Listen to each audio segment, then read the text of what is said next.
তার মানে কোরআনের ভেতরে রহমত আছে। কি আছে বলেন, জোরে বলেন। ওয়ানুনাজ্জিলু মিনাল কুরআনি মা হুয়া শিফা ওয়ানুনাজ্জিলু মিনাল কুরআনি মা হুয়া শিফা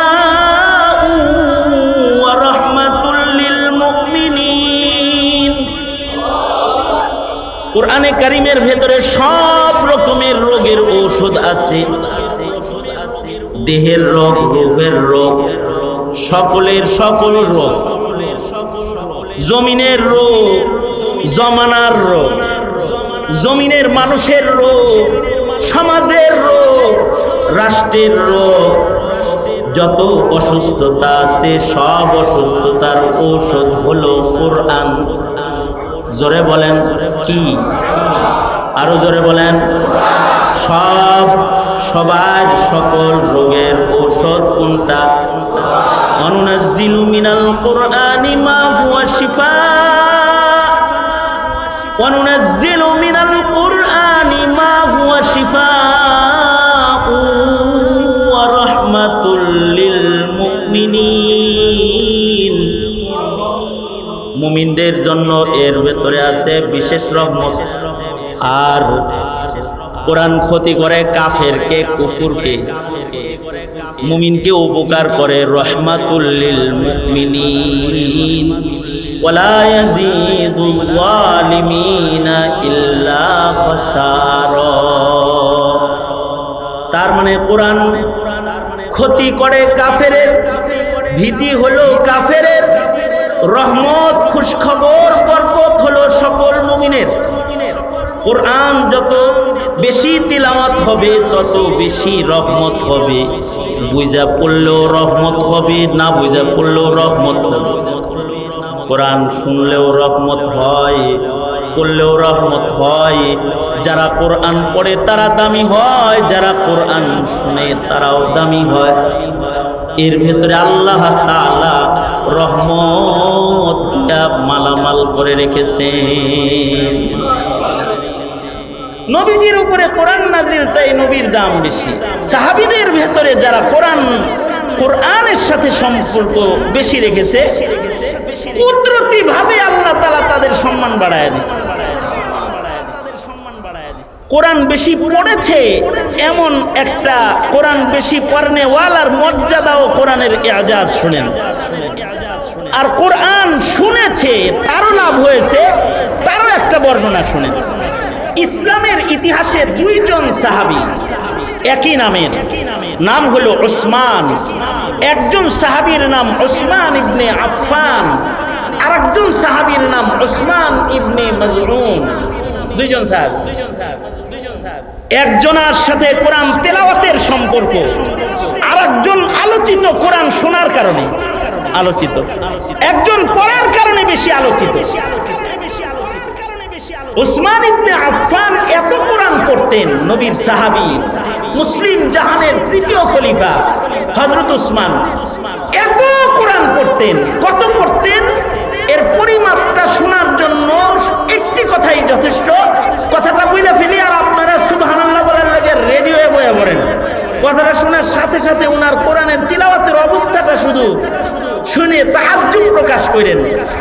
যেমন হযরত উসমান এত কোরআন পড়তেন যে উনি এক রাকাত নামাজের ভেতরে গোটা কোরআন শুরু থেকে শেষ পর্যন্ত প্রতিনিয়ত খতম করতেন। মানে শুরু থেকে শেষ পর্যন্ত খতম করতে কয় রাকাতে? এক রাকাতে। 2 রাকাত নামাজ পড়তো, কোরআন খতম শেষ। এত পড়তো, এত পড়তো, এত পড়তো, এত পড়তো। লাভ হইছে কি? মর্যাদাটা কেমন? মর্যাদা, দুনিয়ার মর্যাদার কিছু বর্ণনা শুনেন, আর উসমানের আখিরাতের মর্যাদার 2-1টা বর্ণনা শুনেন। দুনিয়ার মর্যাদা হলো এই মুহররমুল হারামে, মুহররম মাস আজকে কয় তারিখ? 4 তারিখ না? 1 তারিখের ঘটনা, 2 তারিখের ঘটনা। হযরত ওমর শাহাদাত বরণ করলেন। এই মুহররমে হযরত উসমান খলিফা হইলেন। কারণ হযরত ওমর জিলহজের শেষ দিকে মসজিদে নামাজ পড়াইতেছেন, ফজরের নামাজ। কোরআন পড়া অবস্থায় হযরত ওমর আক্রান্ত হইলেন নামাজে দাঁড়ানো অবস্থায়। বলা হয় হযরত ওসমান যেমন কোরআনের সাক্ষী পাবে, হযরত ওমরও শাহাদাতের বেলায় কোরআনের সাক্ষী পাবে। শহীদের শাহাদাতের সাক্ষী তরবারি, ঢাল, কাফন এগুলো মাটি, এগুলো শহীদের শাহাদাতের সাক্ষী। হযরত ওসমানের শাহাদাতের সাক্ষীও কোরআন, হযরত ওমরের শাহাদাতের সাক্ষীও কোরআন। কারণ হযরত ওমর নামাজে লম্বা করে তেলাওয়াত করতেছিলেন। আর ফজরের তেলাওয়াত ছোট হয় না লম্বা হয়? ফজরের তিলাওয়াত লম্বা হয়। ফজরের সাথে কোরআনের আলাদা সম্পর্ক। আকিমিস সালাতা লিদুলুকিশ শামসি ইলা গাসাকিল লাইল, আকিমিস সালাতা লিদুলুকিশ শামসি ইলা গাসাকিল লাইলি ওয়া কুরআনাল ফাজর, আকিমিস সালাতা লিদুলুকিশ শামসি ইলা গাসাকিল লাইলি ওয়া কুরআনাল ফাজর, কুরআনাল ফাজর। ফজরের কোরআন, আল্লাহর নির্দেশ ফজরে কোরআন পড়ার। কোরআনের সাথে ফজর নামাজের সাথে সবচেয়ে বেশি খাতে। তাহলে হযরত ওমর ফজরের নামাজের ইমামতি করতেছে, ফজরের নামাজে লম্বা করে কোরআন পড়তেছে। ওই সময় হযরত ওমরের পেটে আঘাত করেছে ইহুদি, ইহুদি গোলামের আঘাত, পেট কেটে গেছে কোরআন পড়া অবস্থায়। তাহলে ওনার পেট কাটা, যখন ছুরির আঘাত পড়ে তখন উনি পড়তেছেন কি? জোরে আওয়াজ করে বলেন, পড়তেছেন কি? তাও কোন নামাজে পড়তেছে? কোরআনওয়ালা নামাজে পড়তেছে। কুরআনাল ফাজর মানে এমন নামাজ যে নামাজের সাথে আল্লাহ কোরআনের সম্পর্ক কোরআনের আয়াত দিয়া জুড়া দিছে। ওই নামাজের মধ্যে হযরত ওমর কোরআন পড়তেছে, ওনার সাক্ষী হাসরের মাঠে কোরআন দাঁড়ায় দিবে, আল্লাহ আমারে পড়া অবস্থায় ওমর শহীদ হইছে, ওমর আঘাত পাইছে, আমি ওর শাহাদাতের সাক্ষী। আর এই কোরআনওয়ালা কোরআন পড়তে পড়তে শহীদ হইলেন। ওনার পরে খলিফা বানাইলেন আরেকজন কোরআনওয়ালারে। হযরত ওমর তখন অসুস্থ, খলিফা নির্বাচন করবেন।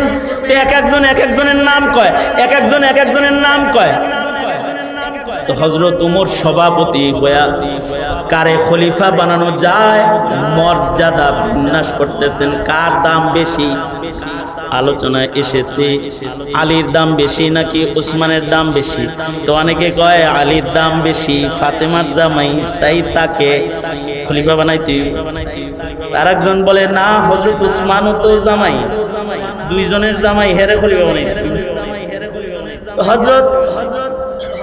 হযরত ওমর আমিরুল মুমিনিন বলে, তাহলে ঠিক আছে এক কাম করো, কাজ আদায় করো না, তোমরা একটু ফজিলতের বর্ণনা করো, কার আফজালিয়াত এটা বর্ণনা করো। হযরত আব্দুল্লাহ ইবনে আব্বাস, হযরত আব্দুল্লাহ ইবনে ওমর ওনারা রিওয়ায়াত করেছেন। একজনে লাফায়ে দাঁড়ায় উঠছে, একজনে কয় ফজিলত বন্টন করার জন্য তো আল্লাহর রাসূল কিছু নিয়ম বলে গেছে, সেই নিয়মে ওসমান পিছে পড়ে যায়, আলী আগায় যায়। ওসমান পিছে পড়ে কেমনি? সাহাবীদের ভেতরে ওই সাহাবীর বেশি দাম, সাহাবীর ভেতরে 1.5 লাখ সাহাবী, সবার দাম, কিন্তু ওই সাহাবীর বেশি দাম যেই সাহাবী বদরে অংশগ্রহণ করেছে, যে সাহাবী বদরের যুদ্ধে অংশগ্রহণ করেছে। সাহাবীদের ভেতরে বদরি সাহাবীর বেশি দাম। আসহাবুল বদরিয়িন, আসমাউল বদরিয়িন এত দামি কারণ এই আসমাউল বদরিয়িনের লিস্টি করেছেন স্বয়ং মুহাম্মাদুর রাসূলুল্লাহ সাল্লাল্লাহু আলাইহি ওয়াসাল্লাম। এই কারণে প্রত্যেকটা মাদ্রাসায় বদরি কমিটি আছে, কারণ এই আসমাউল বদরিয়িনের নাম উচ্চারণ করে যদি কোনো দোয়া করা হয় সে দোয়া মহান আল্লাহ কবুল করে দাম সাহাবীদের জামাতের মধ্যে একজন দাঁড়ায় বলে, এই যারা বদর যুদ্ধে অংশগ্রহণ করেছে তারা দামি, উসমান বদর যুদ্ধে অংশগ্রহণ করে নাই, কারণ উসমান বদরে হাজির ছিল না যুদ্ধের ভেতরে। সাহাবীর মর্যাদা বন্টন হয় উহুদ যুদ্ধ দিয়া, যার উহুদে কুরবানি যত বেশি তার মর্যাদা তত বেশি। যেমন হযরত আমির হামজা উহুদে কুরবানি দিছে, এ কারণে তিনি সাইয়্যিদুশ শুহাদা, শহীদদের সর্দার। হযরত উসমান উহুদেও ছিল না।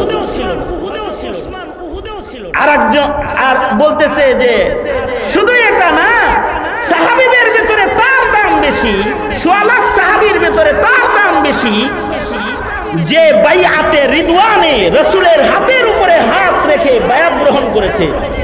উসমান বাইআতে রিদওয়ানেও ছিল না। আল্লাহর রাসূলের হাতে কত সাহাবীর হাত, উসমানের হাতই নাই। তাইলে বোঝা যায় উসমানের চাইতে দামি সাহাবী আরো আছে। দলিলটা কিরকম দিছে? দলিলটা সুন্দর দিছে না? হ্যাঁ, কিন্তু আব্দুল্লাহ ইবনে উমর উনি বলতেছেন, আব্দুল্লাহ ইবনে আব্বাস আরো সাহাবায়ে কেরাম যারা হাদিস রিওয়ায়াত করেছেন তারা বলছেন যে এই তুমি যে এই মর্যাদা বন্টনের কাহিনী বর্ণনা করলা, আমার কাছ থেকে কিছু ব্যাখ্যা শোনো, আসো কাছে আসো। তা আমি কি বললাম যে হযরত উসমান বদরেও ছিল না, হযরত উসমান উহুদেও ছিলেন না, হযরত উসমান বাইআতে রিদওয়ানেও নাই। খলিফা হেরে না বানায় আর কাউরে বানাইলি হয়। সাহাবী বলে, কিরে তুই কি ব্যাখ্যা দিলি, এটা কাছে আয়। শোন, কিছু মানুষ না থেকেও থেকে যাওয়া মানুষের খাতায় তাদের নাম রয়ে যায়, কত দামি হইলে অনুপস্থিত থেকেও উপস্থিত হিসেবে গণনা হয়ে যায়। জানো উসমান বদরে যায় নাই কেন? বদরে উসমান যায় নাই তা না, বদরে উসমানও চলে গেছে। ইসলামের পয়লা যুদ্ধ, তিনি যুদ্ধে যাবে, নবীর কন্যা অসুস্থ, আল্লাহর রাসূল উসমানকে বললেন, উসমান তুমি যদি আমার মেয়ের সেবা করতে এই মুহূর্তে মরণাপন্ন অবস্থায় পাশে না থাকো, বাপ হিসেবে মেয়ের পাশে থাকা আমার দায়িত্ব হয়ে যাবে, তাহলে আমি বদরে যেতে পারবো না। সুতরাং তোমার যাওয়া লাগবে না, তোমাকে আসহাবুল বদরিয়িন হিসেবে গণনা করে নিব আমি। তুমি আমার কারণে মেয়ের কাছে থাকো, তুমি যুদ্ধে আসো। রুখসতটা দিছেন কে? কে দিছেন রুখসত? নবী কি নিজের ইচ্ছায় কিছু বলে? তার মানে এই রুখসতটা কার? জোরে আওয়াজ করে বলেন কার? এই কারণেই আল্লাহর রাসূল বদরের শরীক সাহাবী, প্রথম যুদ্ধের সাহাবীদের লিস্টি যখন রাসূল করেছেন, নিজের হাতে নবীজি উসমানের নাম আসহাবুল বদরিয়িনের ভেতরে বন্টন লিখে দিয়েছেন। শুধুই মাত্র নাম লেখেন নাই, যুদ্ধে গনিমতের মাল যোদ্ধা যারা তাদের মধ্যে বন্টন হয়। হযরত ওসমান যুদ্ধ করেন নাই, কিন্তু গনিমতের মালের ভাগ রাসূল ওনাকে দিচ্ছেন। সুবহানাল্লাহ, আর আস্তে করে বলেন সুবহানাল্লাহ। তাইলে বলেন তো হযরত উসমানের দাম কি যুদ্ধে যায়া বেশি না না যায়াও বেশি? যুদ্ধে যায়া বেশি না না যায়াও বেশি? হ্যাঁ, হযরত উসমানের দাম না যায়াও বেশি। হযরত উসমান উহুদে যান নাই, উহুদে অনেকেই যায় নাই। যারা গেছে তারাও নবীর কথা অমান্য করার কারণে খাতাআন যুদ্ধে ক্ষতি হইছে। তাহলে হযরত উসমান যারা যুদ্ধে গিয়ে ভুল করেছে, গিয়ে রাসূলের কথা মানে নাই, তাদের ভুল হয়েছে না? যারা গিয়ে ভুল করেছে, যারা যেতে পারে নাই, সকলকে আল্লাহ তাআলা কোরআনে কারীমের আয়াতের মাধ্যমে ক্ষমা করে দিয়েছে। সুতরাং মর্যাদা বন্টনের সময় উহুদ যুদ্ধের শিরকাত এইটাকে আলোচনায় আনারই কোনো সুযোগ নাই। 3 নাম্বার বাইআতে রিদওয়ানেও তিনি ছিলেন না। বাইআতে রিদওয়ানটা হয়েছিলই তো উসমানের জন্য। তার কাম কি? আল্লাহর রাসূল উমরা করতে যাইবেন, কাফেররা বাধা দিল, নবীজিকে যেতে দিবে না। নবীজি সুলাহের জন্য কাকে পাঠাইবেন? মশওয়ারা করে উসমানকে পাঠাইলেন, কারণ উসমান সবার প্রিয়, শুধু মুসলমানের প্রিয় না, সে কাফেরের কাছেও প্রিয়, কাফেরদের কাছেও সম্মানী। কারণ উসমানের ইহসান ভোগ করে নাই এমন কেউ আরবের মাটির উপরে নাই, সবাই তারা আদর করে। সুতরাং উসমানকে পাঠাইয়া দেওয়া হোক। নরম মেজাজের মানুষ, কাফেরদের সাথে কথা কয়ে চলে আইব। কিন্তু হযরত উসমান উনি মক্কায় গেছেন, রাসূলকে হুদায়বিয়াতে রেখে উনি চলে গেলেন। কিন্তু উনি যায়া মানুষের বাড়িতে দাওয়াত খাইতে খাইতে মানুষের সামাল দিতে দিতে দেরি হয়ে গেল। কাফেররা ওনার সাথে আবেদন করলো, উসমান তোমারে আমরা খুব মহব্বত করি, তুমি উমরা করতে আয়া পড়ছো, যেহেতু কথা কইতে উমরা করে তুমি যাওগা। মুহাম্মদুর রাসূলুল্লাহ সাল্লাল্লাহু আলাইহি সাল্লামকে আমরা উমরা করতে দিব না, কারণ তিনি আসলে সারা দুনিয়া জানবে যে আমরা তার কাছে পরাজয় বরণ করছি, এই কামটা হইতে দিব না। হযরত উসমান সেখানে দাঁড়ায় বললেন, যেই কাবা মুহাম্মদুর রাসূলুল্লাহ তওয়াফ করতে পারে না, ওই কাবা আমি উসমান একা তওয়াফ করব না, চলে গেলাম। এই যে হযরত উসমান ফেরত গেলেন, যাইতে যাইতে দেরি, শয়তানে খবর ছড়ায় দিছে উসমানকে মেরে ফেলেছে কাফেররা। কতিলা উসমান শহীদ হয়ে গেছে। উসমানের এত দাম যে আল্লাহর রাসূল সাথে সাথে বাইআত রিদওয়ানের জন্য হাত পেতে দিয়ে বললেন, আমি উসমানের রক্তের বদলা গ্রহণ করব। কারা কারা আসো আমার সাথে যুদ্ধে যাবে? আমার হাতে হাত দেবে। আল্লাহর রাসূল বাইআতের হাত পাতলেন। সাহাবায়ে কেরাম বাইআতে রিদওয়ানে আল্লাহর রাসূলের হাতের উপরে হাত রাখলো। কিছু বলবেন? হ্যাঁ,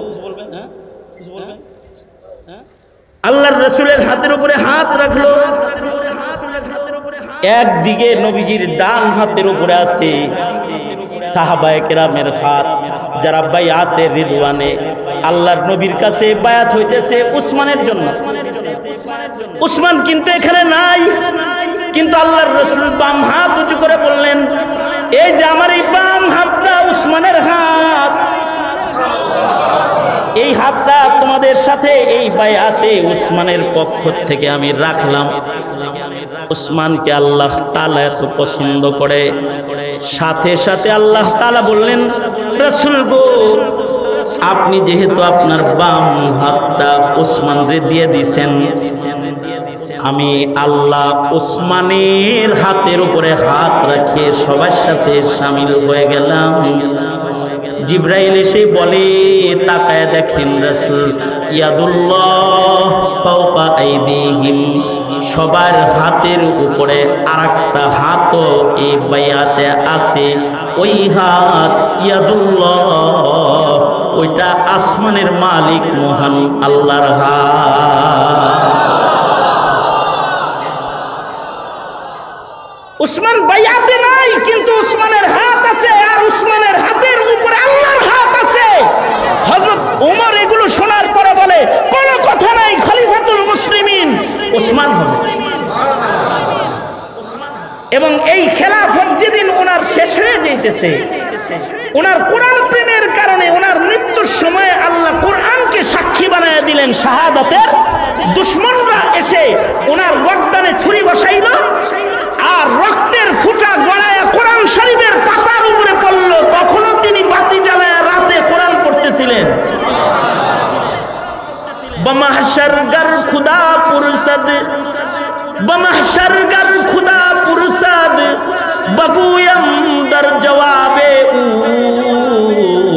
শহীদে খঞ্জরে ইশকা, জওয়াবে উ কাফনদারাত, শহীদে খঞ্জরে ইশকা, জওয়াবে উ কাফনদারাত। হাসরের মাঠে আল্লাহর রক্ত মাখা শহীদ গুলারে জিজ্ঞেস করবে, এই তোরা কারা রক্তে মাখা অবস্থায় হাসরে আমার আদালতে দাঁড়াইছস তোরা কারা? এই প্রশ্ন যখন হবে তখন শহীদগুলা তাদের মুখে কথা বলতে হবে না, তাদের গায়ের রক্তমাখা জামা কথা বলতে থাকবে, আল্লাহ এই লোক রক্তমাখা দাঁড়াইছে, সে শহীদ, তার হাতের খঞ্জর কথা বলতে থাকবে, আল্লাহ এটা সুহাদাদের দলের লোক, তার তরবারি, তার ঢাল, তার তীর কথা বলবে, এটা শহীদ। ইজমায়ে উম্মাহ, উম্মতের ইজমা, উলামারা বলেন উসমান যেদিন রক্তমাখা অবস্থায় আল্লাহর আদালতে দাঁড়াবে, সেদিন হযরত উসমানের পক্ষে ঢাল তরবারি না, যে কোরআনের পরে উসমানের রক্তের ফোঁটা পড়েছে, এ কোরআন নিজে আল্লাহর আদালতে দাঁড়ায় কথা বলবে আর বলবে, আল্লাহ এ তো উসমান আমাকে সবচেয়ে বেশি তিলাওয়াতকারী, আমি কোরআন নিজে সাক্ষী দিতেছি উসমান শহীদ। কারণ ময়দানে মাহশারে কোরআন ও শাফাআতকারী হবে। তাহলে কোরআন বেশি পড়লে লাভ না লস? আপনারা আমরা আমাদের সন্তানদেরকে আজ থেকে আগের তুলনায় কোরআন কম পড়াবো না বেশি পড়বো? বেশি পড়াবো। জোরে আওয়াজ করে বলেন। তাইলে কোরআন পড়তে হলে কোরআন পড়ার আয়োজন এইরকম হাবেশের দরকার নাই, কারণ কোরআন বিশুদ্ধ পড়া শুনলেও লাভ আছে, পড়লেও হরফে হরফে নেক, শুনলেও হরফে হরফে নেক, আর শুনলেও হিদায়াতের নূর কলবের ভেতরে ঢুকে। ওয়াইযা তুলিয়াত আলাইহিম আয়াতুহু যাদাতহুম ঈমানা, শুধু কলবে ঈমান বাড়ে কোরআন শুনলে তা না, কারোর হৃদয়ে যদি কুফর থাকে কোরআন শুনলে তার কুফরি ঝরে ঈমান হৃদয়ে প্রবেশ করে, ঈমান হৃদয়ে প্রবেশ করে কোরআন শুনলে। এইটার উপমা হিসেবে আরেকটা উসমানের কথা শুনেন। সে উসমানের নাম হলো উসমান ইবনে মাযউন রাদিয়াল্লাহু আনহু। এই উসমানও পৃথিবীর ইতিহাসের আলোচিত উসমান। কারণ হলো এই উসমানকে দিয়া পৃথিবীর সবচেয়ে দামি গুরুস্থানটা উদ্বোধন করা হয়েছে, যে গুরুস্থানের নাম জান্নাতুল বাকি। বাকি গুরুস্থানের মাইয়িত যারা, তাদের কবরের আযাব মাফ, কারণ তারা নবীজির পাশের কবরে ঘুমায় রয়েছে। আল্লাহু আকবার কাবীরা। মদিনার মাটিতে কোনো আগুন জ্বালায় হাবিবুল্লাহকে আল্লাহ তাআলা কষ্ট দিবেন না। আর এই জান্নাতুল বাকি গুরুস্থানের পয়লা মাইয়িত হলো একজন উসমান। আউয়ালু মান মাতা বাদাল হিজরা, আউয়ালু মান মাতা বাদাল হিজরা ওয়া দুফিনা ফিল বাকি, আউয়ালু মান মাতা বাদাল হিজরা ওয়া দুফিনা ফিল বাকি। হিজরতের পরে সর্বপ্রথম মদিনায় যিনি ইন্তেকাল করেছে তার নাম হলো উসমান ইবনে মাযউন।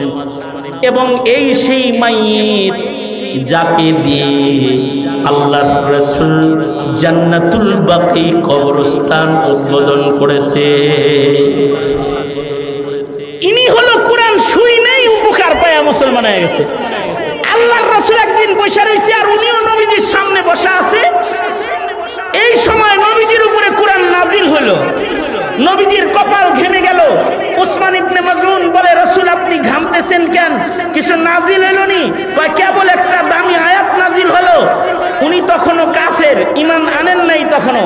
উনি বলতেছে, আল্লাহর নবী আমার সামনে নাজিল হইছে, আমি আগে শুনবো, আমারে শোনান কি নাজিল হইছে।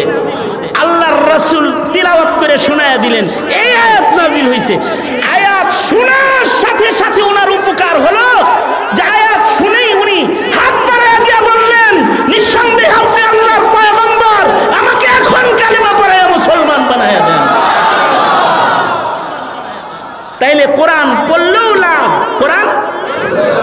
এ কারণে আল্লাহ পাক বলেন, উতলু মা উহিয়া ইলাইকা মিনাল কিতাব,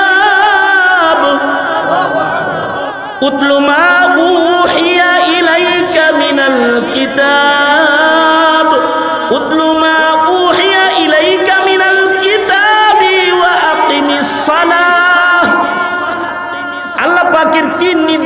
এক নম্বর নির্দেশ, কোরআন পড়েন। এখনো যারা কোরআন শরীফ পড়া শিখেন নাই তারা শর্মিন্দা হন, কোরআন পড়া শিখবেন, কোরআন পড়বেন, ঘরের ভেতরে কোরআনে পড়াইবেন। পড়লেও লাভ, ঘরে একজনে পড়বে সবার উপকার হবে, যাদের কানে আওয়াজ যাবে। কারণ কোরআন শুনলেও ঈমান বেড়ে যাবে। এ কারণে ওয়াজ মাহফিলে কোরআন শুনে তো ঈমান বেড়ে যায়। বসে বসে কাঁদে আর তওবা করে, আল্লাহ আর গুনাহ করুন না, কারণ কোরআন শুনি না, ঈমান বেড়ে গেছে। তাইলে আমাদেরও এক নাম্বার কাজ, আমরা কোরআন পড়বো ইনশাআল্লাহ। বলেন, শুধু পড়বো না পড়াবো। দুই নাম্বার, লাভ কি হবে? দুনিয়ারও লাভ হবে, আখিরাতেরও লাভ হবে। দুনিয়ার জীবনেও সম্মান পাওয়া যাবে, আখিরাতেও শাফাত পাওয়া যাবে, সম্মান পাওয়া যাবে। আর দুনিয়ার জীবনেও সম্মানী হওয়া যাবে, যেমন উসমান ইবনে আফফান সম্মানী হয়েছে। দ্বিতীয় নাম্বার, একই বিষয়ে বেশি কথা বলার দরকার নাই। দ্বিতীয় নাম্বার, আকিমিস সালাহ, আল্লাহর নির্দেশ, নামাজ কায়েম করুন। নামাজ কায়েম কাকে বলা হয়? সংক্ষেপ কথা, নামাজ কায়েম বলা হয় নামাজকে শুদ্ধ করে পড়ো। এই মিয়া 40 বছর ধরে নামাজ পড়েন, এখনো পর্যন্ত নামাজের মাসআলা জানেন না, শিখতে পারেন নাই। এমন এমন খেলনা নামাজ আপনাকে কে পড়তে বলেছে? এ নামাজ তো আপনার চেহারায় ছুঁড়ে মারা হবে, ফেকে মারা হবে। 2 রাকাত নামাজ শিখা তারপরে পড়েন না। ইমাম সাহেব ছুটিতে গেলে আর মসজিদে আহেন না, যে ধাক্কায় যদি আবার আমার ইমামতিতে দেয়, এইরকম নামাজ না। মাসাইল সহ নামাজ, মাসাইল শিখে নামাজ পড়া মানে নামাজ কায়েম করা। অর্থমত নামাজের ওয়াক্তের নামাজ ওয়াক্তে আদায় করা, ফরজের ওয়াক্তে ফরজ আদায় করা, সুন্নতের ওয়াক্তে সুন্নত আদায় করা, ওয়াজিবের ওয়াক্তে ওয়াজিব আদায় করা। কেউ যদি ওয়াজিব এশার আজানের আগেই, আজানের পরেই যদি পড়ে আলায়, এশার নামাজ পড়ে নাই কিন্তু এখনো মসজিদে যে আগে আসি, বেতের আগে পড়ে আলাই, এই মিয়া বেতের রক্ত আইছে। ওয়াজিবের ওয়াক্তে ওয়াজিব আদায় করা। কেউ যদি ইমাম সাহেব কেবল নামাজে দাঁড়াইছে, আল্লাহু আকবার, হে মসজিদে ঢুকছে, হে কয় 2 সুন্নতটা পড়েই লই, নয় 2 রাকাত জামাতে মরমনি জোহরের সুন্নত পড়বার লেগে হে দাঁড়াইছে। যখন ইমাম মুসল্লায় নামাজে, ফরজ নামাজে দাঁড়িয়ে যায়, সুন্নতের ওয়াক্ত তখন ক্যান্সেল হয়ে যায়। এমনকি ইমাম যখন মিম্বরে বসে যায়, তখন সকল নামাজ ক্যান্সেল হয়ে যায়। বুজুর্গ খতিব সাহেব খুতবা দিতেছে, আর এ মসজিদে আইয়া দুখুলুল মসজিদ পড়ছে, দুখুলুল মসজিদ পড়া শুরু করছে। নামাজের মাসালা শিখে নামাজ পড়তে পারিস না? খুতবা চলে তখন তুই দুখুলুল মসজিদ পড়িস? মাসালা শিখা নামাজ পড়বি। আন্দাজে মান্দাজে নামাজ পড়লে নামাজ কায়েম করা হয় না। ফজরের নামাজ আদায় করেছে, হ্যাঁ, একটা সুন্নত ইমাম দাঁড়ানো অবস্থায় আদায় করার মৌকা আছে, যদি জামাত ছুটে না যাওয়ার ভয় থাকে। সেই নামাজটা হলো ফজরের নামাজ। অর্থাৎ ফজরের নামাজে যেহেতু কোরআন আল ফজর, লম্বা কোরআন পড়া হবে, কেউ পড়ে আসছে, আয়া দেখে ইমাম সাহেব নামাজে দাঁড়ায় গেছে, আল্লাহু আকবার, তখন কি করবে? তখন যদি তার ইমামের খাসিলত হয় লম্বা লম্বা কেরাত পড়া, আর সে জানে যে আমি 2 রাকাত পড়াও কমাস কম দ্বিতীয় নামাজে দ্বিতীয় রাকাতের রুকু ধরতে পারবো, এরকম ইয়াকিন যদি কারোর হয়, তাইলে সে সুন্নত আদায় করে দ্বিতীয় রাকাতে শামিল হবে। কারণ কি? কারণ হলো ফজরের সুন্নতটা শুধু সুন্নত না, কোন বর্ণনায় ফজরের সুন্নতে মুআক্কাদাকে ওয়াজিব নামাজ হিসেবে আল্লাহর রাসূল বর্ণনা করেছেন। ফজরের 2 রাকাত সুন্নতিগুলো শুধু সুন্নত না, এটা ওয়াজিব। এই কারণে ফজরের জামাত শুরু হয়ে গেলে সুন্নতটা পড়ার অনুমতি আছে। তাও কখন অনুমতি আছে? জামাত ছুটে না যাওয়ার নিশ্চয়তা যদি থাকে তাইলে। আচ্ছা, এবার নিশ্চয়তা নাই, তাই সুন্নত বাদ দিয়েই ফজরের নামাজটা পড়ে ফেলাইছে, কিন্তু ঘড়ির কাঁটা দেখে যে এখনো পর্যন্ত সূর্য উদয় হতে 25 মিনিট বাকি আছে। তখন মুসল্লি কি করবে? তখন এই ফাঁকা টাইমে আল্লাহর নাম নিয়া কাজা সুন্নতটা আদায় করে ফেলাতে। কি বইয়া রয়েছেন কে কোন হবে? কারণ কি, আসর থেকে মাগরিবের মাঝখানে যেমন কোনো নামাজ নাই, ফজরের জামাত থেকে শুরু করে সূর্য উদয় পর্যন্ত কোনো নামাজ নাই।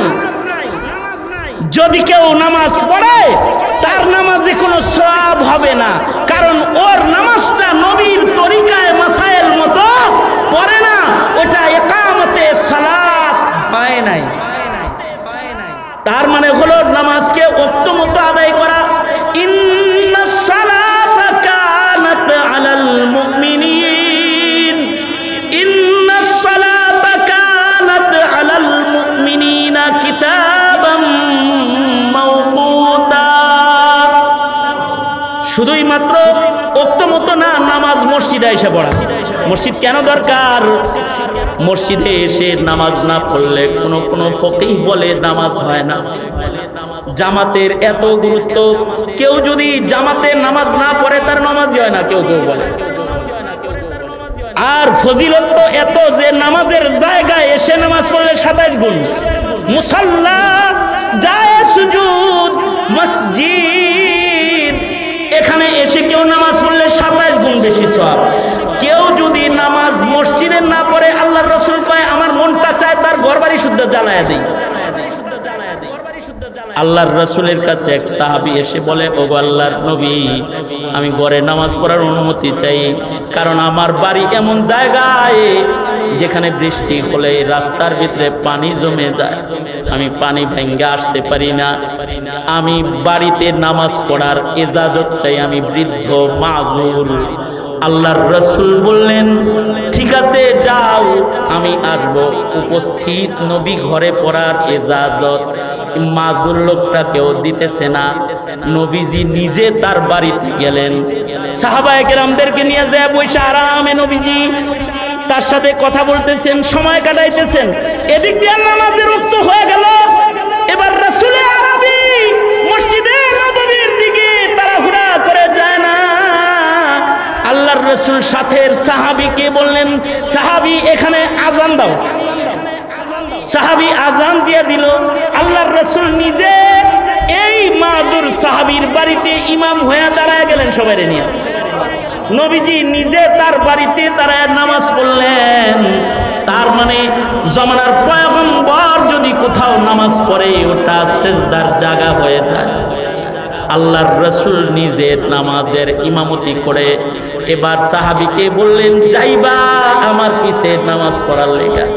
কখনো যদি বৃষ্টি হয়ে যায় তাহলে সেখানে দাঁড়ায়া আমি নামাজ পড়া গেলাম, এটা মসজিদ, এখানে নামাজ হুজুরের কারণে পড়বা, মহান আল্লাহ তোমাকে 27 গুণ দিবে। তার মানে নামাজকে জায়গা মতো যায় আদায় করা, নামাজকে কাইফিয়াতে সালাত সুন্নত মাফিক আদায় করা, নিজে নামাজ পড়া অপরকে বাধ্য করা, এই সব কিছুকে বলা হয় ইকামতে সালাত। যারা ইকামতে সালাত করবে তাদেরকে আল্লাহ তাআলা ইন্নাস সালাতা তানহা আনিল ফাহশাই ওয়াল মুনকার, সকল প্রকারের ফাহেশা ও মুনকার কাজ থেকে তার নামাজ তাকে বাঁচায়া রাখবে। আমাদের সমাজের ছোট ছোট বাচ্চারাও গাঞ্জুটি, মদারু আর জেনাকার আর পাপাচার হয়ে যাচ্ছে। এমনকি নাস্তিক, মুরতাদ, বেঈমান মুসলমানের ঘরের ভেতর জন্মগ্রহণ করতেছে। অপরাধ হলো তারকে সালাত, নামাজ বর্জন করার কারণে অপরাধ রাজ্যের রাজায় পরিণত হইতেছে নামাজ ছাড়ার কারণে। এ কারণে আল্লাহর নির্দেশ, ওয়া আকিমিস সালাত, নামাজকে মজাদার বানাইতে চাও, জিকির বেশি করো, দিল সাফ হবে, নামাজে মজা আসবে, ইবাদতেও মজা আসবে। এই 3 ইবাদত মুখতাসারে আপনাদের কাছে বললাম, নির্দেশ আল্লাহ পাকের তিলাওয়াতুল কোরআন, ইকামতে সালাত আর কাসরাতে জিকরুল্লাহ যদি কেউ করে তাহলে আশা করা যায় তার আমলগুলো ভালো হয়ে যাবে। ভালো হইলে লাভ কি হবে? আল্লাহু ইয়ালামু মা তাসনাউন, কারণ গুনাহ করলেও আল্লাহ জানে, ধরে ফেলাবে। আর ইবাদত করলে মহান আল্লাহ জান্নাতের পুরস্কার রেখেছে, জান্নাত পাওয়া যাবে। আল্লাহ তাআলা আমাদেরকে তিলাওয়াতুল কোরআন, ইকামতে সালাত ও জিকরুল্লাহর আমল করার তৌফিক দান করুন। আওয়াজ করে জোরে বলেন আমিন। আরো জোরে আওয়াজ করে বলেন আমিন। আল্লাহ আমাদেরকে কবুল মঞ্জুর করুক, আমিন। এখন আমার মুরব্বী জুম্মাপাড়া জামিয়ার নায়েবে মুহতামিম, আমাদের সকল আর মুরব্বী উস্তাদুল আসাতিজা আখেরি দুআর মাধ্যমে মজলিস ইতি করবেন। আমি যা বলেছি আমল করেন। দমকা দমকি যা করছি অনলাইন থেকে কাটটা দিয়ে, আর আপনারা যারা দুঃখ পাইছেন মাফ করে দিয়েন, কারণ মাজুর অসুস্থ মানুষ। আর যদি কখনো দেখা না হয় তাহলে আজকের মুলাকাতই শেষ মুলাকাত হয়ে যাবে। আর যদি বেঁচে থাকি তো হায়াত বাকি, মুলাকাত বাকি, মুলাকাত বাকি, নসিহত বাকি। ওয়া আখিরু দাওয়ানা আলহামদুলিল্লাহি রাব্বিল আলামিন। আলহামদুলিল্লাহ ওয়াসসালামু আলা সাইয়্যিদিল মুরসালিন মুহাম্মদ ওয়া আলা আলিহি ওয়া আসহাবিহি আজমাইন। রব্বুল আলামিন মজমাকে কবুল করেন, এই মসজিদকে কবুল করেন। ইয়া আল্লাহ, সাইফুল ভাই আমার মিতা, রব্বুল আলামিন তার মাদ্রাসাটাকে আপনি পরিপূর্ণ মাদ্রাসা হিসেবে কবুল করেন। আল্লাহ, সফরের হালতে দোয়া কবুল আপনার বন্ধু বলেছে, আল্লাহ এই জায়গাটা আপনি মাদ্রাসারে দিয়ে দেন। রব্বুল আলামিন মসজিদের বাকি কাজ সম্পন্ন করে দেন। ইয়া আল্লাহ, আমার মুরব্বী, ইয়া আল্লাহ আমার খাস মুরব্বী, পিতৃতুল্য মুরব্বী, বাপ হারিয়েছি যাদের চেহারা দেখলে বাবার কথা স্মরণ হয় এমন মুরব্বী। ইয়া আল্লাহ, ইউনুস সাহেব হুজুরের নেক হায়াত দান করেন। জুম্মাপাড়া মাদ্রাসার মোহতামিম সাহেব হুজুর, ইয়া আল্লাহ আমার মুরব্বী নেক হায়াত লম্বা করে দেন। আর যত মুরব্বীরা আছে আল্লাহ সব মুরব্বীর হায়াত বাড়াইয়া দেন। আল্লাহ রব্বুল আলামিন আমাদের আব্বা আম্মারে মাফ করে দেন, আমাদের সন্তানদেরকে কবুল করে দেন। এই মাদ্রাসার যত তলবে ইলম আছে আল্লাহ ওদেরকে জমানার আকাবির বানায় দেন। আল্লাহ ইয়া আল্লাহ, যত ভাইরা বসে বসে তাওয়াজুনকে সারির সাথে গোলামের কথা শুনেছে, ইয়া আল্লাহ তাদেরকে আজরে আজিম দান করেন। সুবহানা রাব্বিকা রাব্বিল ইজ্জাতি আম্মা ইয়াসিফুন ওয়া সালামুন আলাল মুরসালিন ওয়াল হামদুলিল্লাহি রাব্বিল আলামিন। আসসালামু আলাইকুম।